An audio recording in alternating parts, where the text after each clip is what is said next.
అవకాశం ఇచ్చిన పెద్దలకి ధన్యవాదాలు తెలుపుతున్నాను. జై జగన్.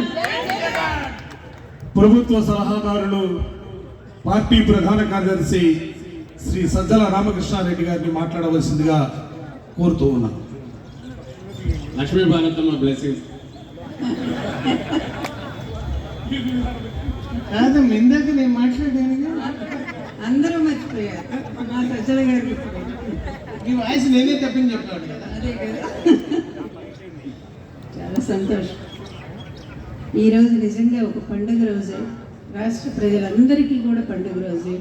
మహానుభావుడు అప్పుడప్పుడు వస్తారు, ఏమి పని మీద ఇలను అడిగిడినాడో నుడవనేర్చినంతనే తెలియవని అని జాషువా గారు పద్యం చెప్తారు. అలాగే ఏమి పని మీద ఇలను అడిగిడాడో ఆ మహానుభావుడు వచ్చి అంతా చేశాడు ప్రజలకి. కేవలం 9 రత్నాలు 4 కోట్ల మంది ప్రజలకి హారంగా మార్చారు అంటే ఇటువంటి నాయకుడు నభూతో నభవిష్యత్తు, ఎప్పటికీ రాడు, రాలేడు. అటువంటి నాయకుడు 100 ఏళ్ళు కాదు 1000 ఏళ్ళు చల్లగా ఉండాలని చెప్పి మనస్ఫూర్తిగా కోరుకుంటూ సెలవిస్తుంది.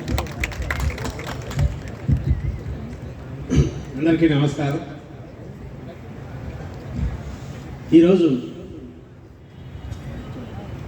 మన నేత, జననేత, గౌరవ ముఖ్యమంత్రి జగన్మోహన్ రెడ్డి గారి పుట్టినరోజు.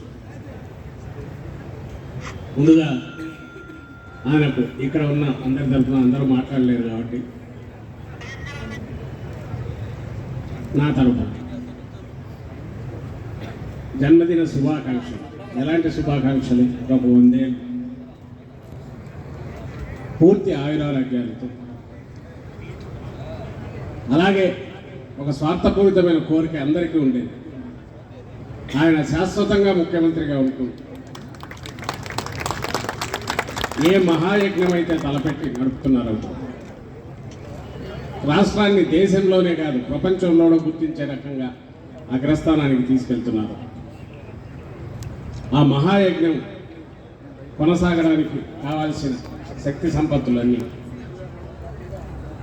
కలకాలం ఆయనకు ఆ దేవుడు ఇవ్వాలని ఆకాంక్షిస్తూ ముందుగా జన్మదిన శుభాకాంక్షలు తెలుపుతాను. తర్వాత అందరికీ పుట్టినరోజు మనందరం చేసుకుంటాం.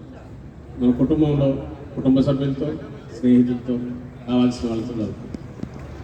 ఒక నాయకుడు పుట్టినరోజు అంటే ఆయన నమ్ముకున్న వాళ్ళు, ఆయనతో ఉన్నవాళ్ళు, అనుచరులు, బంధువులు అందరూ చేస్తారు. అది ఒక ఫంక్షన్, వేడుక. అలాగే ఒక జాతినే కదిలించగలిగిన,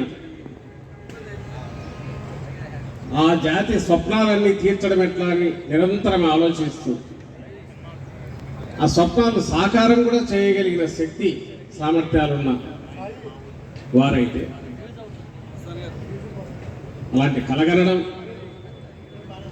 ఒక దార్శనికత అయితే, దాన్ని సాక్షాత్కారం చేయించడం, దానికి అవసరమైన పట్టుదల ఉన్నవారు మహానుభావులంట, మహనీయులు. అలాంటి వాళ్ళు ఒక్కసారి దొరికితే వాళ్ళు వదులుకోకూడదు. ఆ జాతి వదులుకోదు కూడా.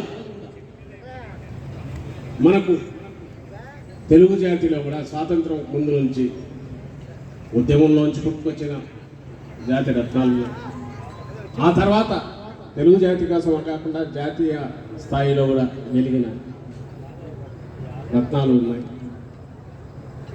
శాశ్వతంగా వీటన్నిటినీ దాటి కూడా శాశ్వతంగా కోట్లాది హృదయాల్లో స్థానం సంపాదించుకున్న రాజశేఖర రెడ్డి గారు లాంటి వాళ్ళు ఈ ఆఖరణ వచ్చే తెగలో